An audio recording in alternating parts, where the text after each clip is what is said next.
Hey, today I want to share with you a solution to a problem I ran into, and maybe you ran into this problem as well in some form or another.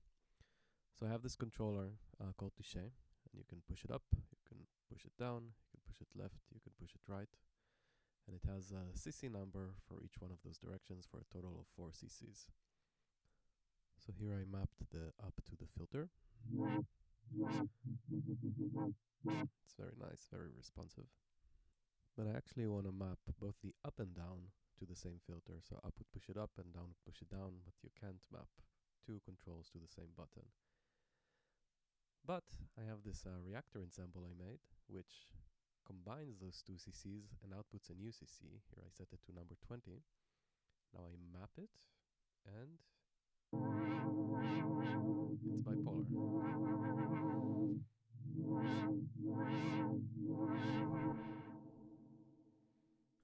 It does require a bit of wiring, unfortunately. You can't listen to the same MIDI port in two different applications. So for this purpose, I created a virtual MIDI port, called it Reaktor. And the way you do it is you type in the name here and click plus, and that's it. Then in the settings of Reaktor, I set it to listen to Touché and to output to Reaktor. And in the Ableton, I prevented it from listening to Touché because it's listened by Reaktor, and instead it's listening to the Reaktor, this virtual port I made.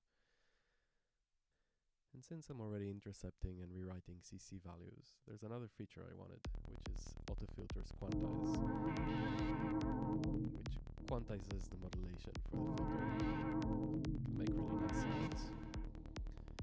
Wouldn't it be nice to have this on every kind of modulation, not just autofilter?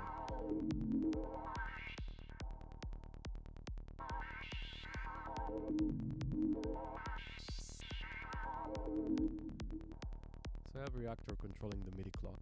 So you see if I stop Reaktor here, it stops also Ableton. That means that they're synced. And I have this quantize knob here. And the way it works is that 24 stands for 1/4. So now it's quantized to 1/4.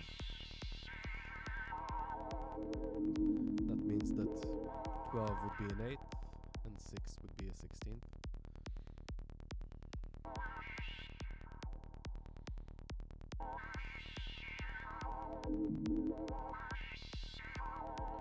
And you can see that it just quantizes the values instead of moving smoothly.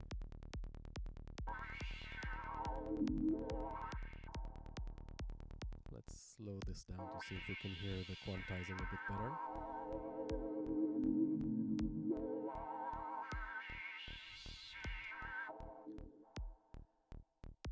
And also I added this smoothing feature, which simply passes the quantized value through a slew limiter, which basically smooths the value of the transitions, so it's a bit less choppy.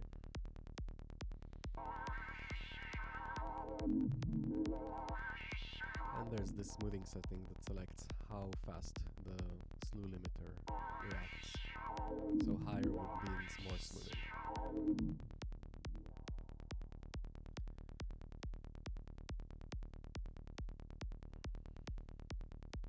And 1 means no quantizing at all. It's fully smooth. As you can see, it's very reactive. Bypassing it puts it back in the original non-bipolar mode.